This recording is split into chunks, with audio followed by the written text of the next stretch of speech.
runtii waxaa dhacay wax maamulnimada dadnimada gobolnimada iyo dawladnimada ku xumay falka foosho xun la dhacay lagula kacay xildhibaanada axsaanada leh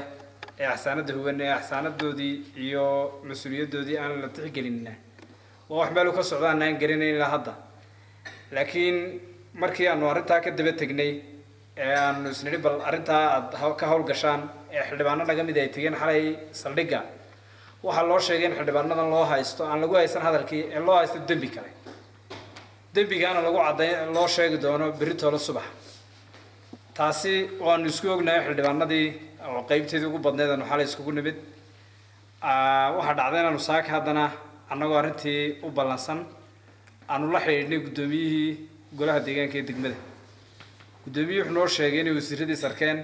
12 ilaa wixii ka dambeeyay kulli aanay wada hadleen si ka falkafalana isku arkeen ayna ku ballameen inay berito subax wixii dhacay ay xalilaan anay iskaga yimaadaan tiina waxaanu ku baabarisanay in nabada sidii kooxaha iyagoo aan meeshiiba ku jirin inagu Hargeysa la geeyay oo ka tiinadaysan baa la qaaday waxaana la geeyay Hargeysa la nagu taana waxay wax gobolka iyo degmadaba lagu xalin karo laakiin waxa weeyaan hawshaas aan leenahay lama mari wadadeedii markaas saaka markii aan u hanibiday halkan u soo wardoonay waxaan imid halkan goliga wasiirada joogay wasiir cadami wasiirka odayaasha ahna gudoomiyahooda wafdigan la socda wasiirka boosayis gaarsiinta wasiirka xigeenka wasaaradda qorsheynta iyo wasiirka xiriirka golayaasha markaan halkii isku nimid waxaan ku wasiir waxaan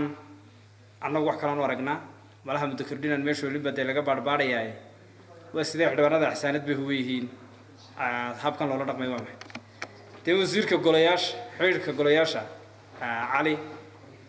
ayaa la soo booday hadalkii wuxuu yiri wasiiradu xildhibaanadu ma laha wax axsaanada xildhibaanada golaha wakiilada ayaa leh iyo maayirka laakiin xildhibaanada golaha deegaanku ma laha wax axsaanada markaas aan ku yiri kulli wasiir malaha xeerashaanada akhriyeen wasiirka xilka golayaashana waa tahay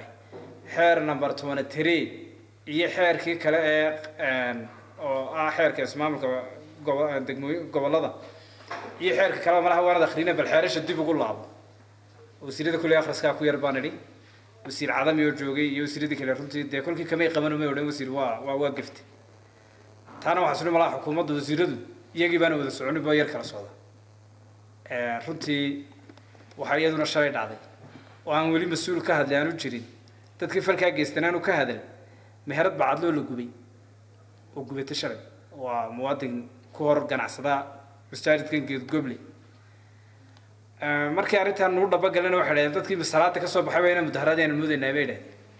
taasina waa rig wala kaco kibir weyn una dul qaadan mayno waxaana wax ku xun dadnimada gobolnimada iyo dawladnimada iyo deganaanshaha ku xumay una dul qaadan mayno haddaanu nahay xubnaha degmada laga soo doortay ee xildhibaanada golaha deegaanka haddaanu nahay falkanina waa fal waxashnimo weey ma hadda gobolka ma arkayna wax ka socdo aan waxa ay waftigu xukuumadda ay wado waxaan ahayn oo ka socdo ma haynaano dadku dareenkoodu waa cabiri kara waa qof walba hawl walba inta leedahay lagu koobo laakiin waa la yar fidinayaa wana la durkinayaa arrinta xukuumadda baldiba isugu noqoto iyadoo soo caga duwato oo hal xukuumad ama hal tiim ha noqoto